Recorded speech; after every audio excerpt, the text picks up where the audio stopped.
നമസ്കാരം. ഇന്നത്തെ നമ്മുടെ വീഡിയോയിൽ ഉൾപ്പെടുത്തിയിരിക്കുന്നത് ഷവർലെറ്റിൻ്റെ തവേര ഉപയോഗിക്കുന്ന പലരും ചോദിച്ച ഒരു ചോദ്യമാണ്. വാഹനത്തിൻ്റെ എൻജിൻ നമ്പർ ഏത് ഭാഗത്താണെന്ന്. മുൻപ് നമ്മുടെ വാഹനത്തിൻ്റെ തന്നെ ഷാസി നമ്പർ അത് ഏത് ഭാഗത്താണെന്നും അതിനെക്കുറിച്ചുള്ള ബാക്കിയുള്ള ഡീറ്റെയിൽ ആയിട്ടുള്ള കാര്യങ്ങളെല്ലാം വീഡിയോ ചെയ്തിട്ടുണ്ടായിരുന്നു. ഷാസി നമ്പർ വരുന്നത് ഈ പുറകിലത്തെ ടയറിൻ്റെ മുകളിൽ ചേസിൻ്റെ വലതു ഭാഗത്തായിട്ടാണ് വരുന്നത്. അതുകൂടാതെ തന്നെ എൻജിൻ നമ്പർ പല വാഹനത്തിലും ഇതുപോലൊരു പ്രിൻ്റ് കാണാം. ഇപ്പോൾ അത് മാറി.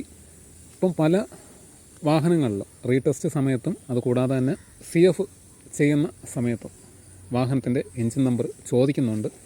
പ്രത്യേകിച്ച് തവേര യൂസ് ചെയ്യുന്ന പലർക്കും, സെക്കൻഡ് ഓണർഷിപ്പിൽ വാഹനമെടുത്ത പലർക്കും ഈ ഒരു കാര്യം ശരിയായിട്ടുള്ള ഏത് ഭാഗത്താണെന്ന് അറിയില്ല. അപ്പോൾ നമുക്ക് ഇന്ന് അതിനെക്കുറിച്ച് മനസ്സിലാക്കാം. വാഹനത്തിൻ്റെ എൻജിൻ നമ്പർ ഏത് ഭാഗത്താണെന്ന് മനസ്സിലാക്കാം. ഈ കാണുന്നത് ഷവർലെറ്റിൻ്റെ തവേര നിയോ 3 വേരിയൻ്റാണ്. നിയോ 3 ആണെങ്കിലും നിയോ 2 ആണെങ്കിലും SS ആണെങ്കിലും നിയോ ആണെങ്കിലും ഏത് വേരിയൻ്റ് ആണെങ്കിൽ കൂടിയും വാഹനത്തിൻ്റെ എൻജിൻ നമ്പറിൻ്റെ സ്ഥാനമെന്ന് പറയുന്നത് ഒരേ ഭാഗത്തായിരിക്കും. നമുക്ക് നോക്കാം ഏത് ഭാഗത്താണ് എൻജിൻ നമ്പർ വരുന്നതെന്ന്. എൻജിൻ നമ്പർ കണ്ടുപിടിക്കാനായിട്ട് ഇത്തിരി ബുദ്ധിമുട്ടി. അതിൻ്റെ ക്ലീനിങ് ഉപകരണങ്ങളാണ് ഇരിക്കുന്നത്, WD-40 മോപ്സും എല്ലാം. അത് കണ്ടുപിടിക്കാനായിട്ട് ഇത്തിരി ബുദ്ധിമുട്ടുണ്ടായിരുന്നു. അപ്പോൾ അത് ഇന്നത്തെ നമ്മുടെ വീഡിയോയിൽ അത് മനസ്സിലാക്കാം. ഇത്തിരി ബുദ്ധിമുട്ടാണ്, എന്നാൽ കൂടിയും ആ വെള്ളത്തിൻ്റെ അംശം വന്നിരിക്കുന്നത് ശ്രദ്ധിച്ചാൽ അറിയാൻ പറ്റും. ആ AJAI എന്ന് എഴുതിയിട്ടുണ്ട്. അതിൻ്റെ മുകളിലായിട്ട് ആ ക്ലീൻ ചെയ്ത ഭാഗത്തായിട്ടാണ് എൻജിൻ നമ്പർ വരുന്നത്. ഷവർലെറ്റിൻ്റെ തവേരയ്ക്ക് എൻജിൻ നമ്പർ വരുന്നത്. പിന്നെ നമുക്ക് കുറച്ചുകൂടെ എളുപ്പത്തിന് കണ്ടുപിടിക്കുവാൻ സാധിക്കും. സ്റ്റാർട്ടർ മോട്ടറാണ് ഈ സൈഡിൽ ഇരിക്കുന്നത്. സ്റ്റാർട്ടർ മോട്ടറിൻ്റെ അതുകൂടാതെ തന്നെ എൻജിനും ഗിയർ ബോക്സും ജോയിൻ്റ് ആവുന്നതിൻ്റെ ആ ഒരു പോർഷനിലാണ് എൻജിൻ നമ്പർ വരുന്നത്. നമുക്ക് കുറച്ചുകൂടെ എളുപ്പത്തിന് ഇത് കണ്ടുപിടിക്കാൻ സാധിക്കും. ഈ കാണുന്ന ഇത് ഫെൻഡർ സ്കർട്ടാണ്. ഈ കാണുന്നത് ഈ സ്കർട്ട് അഴിച്ചു കഴിഞ്ഞാൽ നമുക്കിത് കാണുവാൻ സാധിക്കും, എൻജിൻ നമ്പർ കാണുവാൻ സാധിക്കും. പക്ഷേ ഇതിലൊരു പ്രശ്നം എന്ന് വെച്ച് കഴിഞ്ഞാൽ ഇത് മോൾഡ് ടൈപ്പാണ് വന്നിരിക്കുന്നത്. എല്ലാം പ്രിൻ്റ് ചെയ്തിരിക്കുന്നത് ശ്രദ്ധിച്ചാൽ അറിയാൻ പറ്റും. ഇതിനെ വലിച്ചഴിച്ചു കഴിഞ്ഞാൽ ഇത് പിന്നെ തിരിച്ച് റീസെറ്റ് ചെയ്യാനായിട്ട് പറ്റത്തില്ല.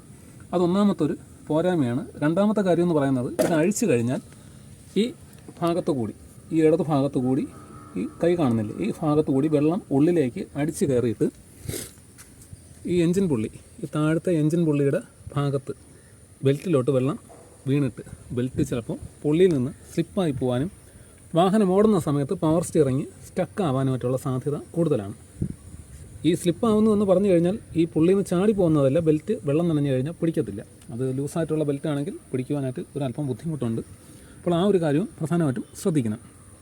നമ്മുടെ വാഹനം ഇതുപോലെ റീടെസ്റ്റിനോ അല്ലെങ്കിൽ CFൻ്റെ ടെസ്റ്റിനോ പോകുന്ന സമയത്ത് ഇതേപോലെ ക്യാമറ ഓൺ ചെയ്ത് ഫ്ലാഷ് ലൈറ്റ് ഓൺ ചെയ്താൽ മാത്രമേ ഈ എൻജിൻ നമ്പർ കാണുവാൻ സാധിക്കുള്ളൂ.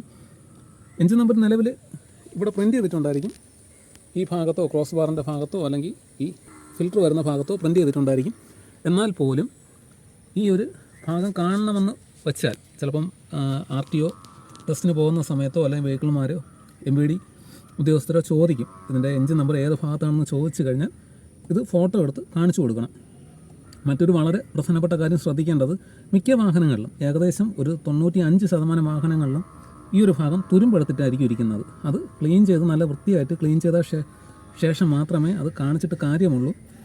ഇത് ഇപ്പോൾ എൻ്റെ വാഹനത്തിൽ തന്നെ ഇത് കാണുവാനായിട്ട് ഇത്തിരി ബുദ്ധിമുട്ടി. കൈയൊന്നും നമ്മുടെ ഇതിൻ്റെ ഉള്ളിലോട്ട് ഇറങ്ങത്തില്ല. അപ്പോൾ ഞാൻ ചെയ്തതെന്ന് വെച്ച് കഴിഞ്ഞാൽ ഈ കാണുന്ന ഈ സെൽഫി സ്റ്റിക്കിൽ ഇതുപോലെ തുണി ചുറ്റി വെച്ചിട്ടാണ് അത് ഇതേപോലെ WD-40 അടിച്ച് അത് തുടച്ചെടുത്തത്. അപ്പോൾ അതും ഒരു പോരായ്മയാണ്. നമുക്ക് പെട്ടെന്ന് ഉള്ളിലോട്ട് ഇത് കാണാൻ സാധിക്കാത്തൊരു അവസ്ഥയുണ്ട്, എൻജിൻ നമ്പർ കാണാൻ സാധിക്കാത്തൊരു അവസ്ഥയുണ്ട്. അപ്പോൾ അതുകൊണ്ട് ആ ഒരു കാര്യവും പ്രധാനമായിട്ടും ശ്രദ്ധിക്കണം. MVD ഉദ്യോഗസ്ഥർ എൻജിൻ നമ്പർ കാണണമെന്ന് പറയുകയാണെങ്കിൽ ഈ ഒരു കാര്യം ചെയ്താൽ മതി. ഉള്ളിലോട്ട് ഇതുപോലെ ക്യാമറ ഇറക്കിയ ശേഷം ഉള്ളിലോട്ട് അത് ഇത്തിരി പൊക്കമുള്ള ആൾക്കാർക്കേ പറ്റുള്ളൂ. കൈ ഇറക്കി ഫോട്ടോ എടുത്ത് കാണിച്ചു കൊടുക്കണം. ക്ലിയർ ഇല്ലെങ്കിൽ ഇതുപോലെ WD-40 അല്ലെങ്കിൽ ഈ മോപ്സോ എന്തെങ്കിലും കൊണ്ടൊന്ന് ക്ലീൻ ചെയ്ത ശേഷം മാത്രമേ അത് ഫോട്ടോ എടുക്കാൻ സാധിക്കുള്ളൂ. തുരുമ്പായിരിക്കും ആ ഭാഗം. അപ്പോൾ അതുകൊണ്ട് ആ ഒരു കാര്യവും പ്രധാനമായിട്ടും ശ്രദ്ധിക്കണം. ഓക്കെ, ഒന്നുകൂടി കാണിച്ചു തരാം. ഈ കാണുന്നത് ഷവർലെറ്റിൻ്റെ തവേരയാണ്. ഇതിൻ്റെ എൻജിൻ നമ്പറിൻ്റെ ലൊക്കേഷനാണ് ഈ കാണിച്ചത്.